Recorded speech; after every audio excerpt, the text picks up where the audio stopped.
As discussed in my previous video on how God appears in the form of a man in the Old Testament, Isaiah in particular has many references to Jesus as the Messiah. Just after John includes a couple of quotes from Isaiah in his Gospel, he amazingly says that Isaiah said these things because he saw Jesus' glory and spoke about him. This could be referring to the messianic prophecies of Jesus' death and resurrection and how he redeems us from sin.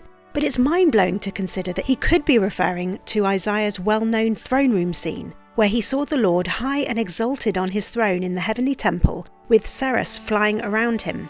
As Jesus says that no one has seen God the Father except himself, and we know that God and Jesus share the throne as they are one and the same, this suggests that when Isaiah had the vision of the Lord, he did actually see Jesus. The book of Isaiah is often referred to as a mini-Bible because it contains all the main biblical themes. It covers from Genesis, with frequent references to God as creator, right through to Revelation, with his description of the new heaven and new earth.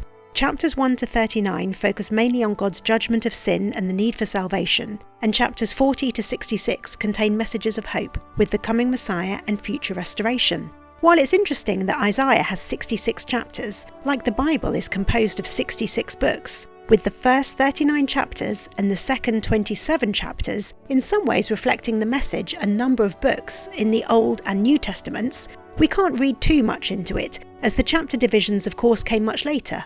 Mentioned in the video about why study prophecy, Isaiah's prophecy about a child being born has a dual fulfillment. It was originally assigned for King Ahaz, but Matthew quoted this prophecy as referring to the birth of Jesus. He expands on the prophecy of a child being born by saying that a son will be given, who'll be from David's line and be known by divine and wonderful names. This can only be referring to the Messiah, who is God himself, as any human can't fulfill these roles.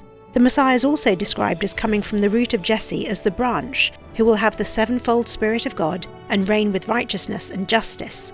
Then there's the well-known passage about the suffering servant, which is understood to be an accurate prophecy about Jesus' suffering, death and resurrection in order to bear our sin. Although some of the other passages on the suffering servant refer to Israel, not all can be explained by this, and Jesus specifically applies Isaiah 61 to himself. It is Jesus who was sent to bring the good news, bind broken hearts and comfort those mourning, proclaim freedom to captives and restore what was lost. Isaiah's guilt was taken away and his sin atoned for by a seraph touching his lips with a live coal from the heavenly altar, and our sin has been atoned for by the blood of Jesus. He was then able to say, "Here I am, send me." May we show the same willingness to be ambassadors for Jesus, imploring people to be reconciled to God. Please like and subscribe for more Bible nuggets from a Hebraic perspective.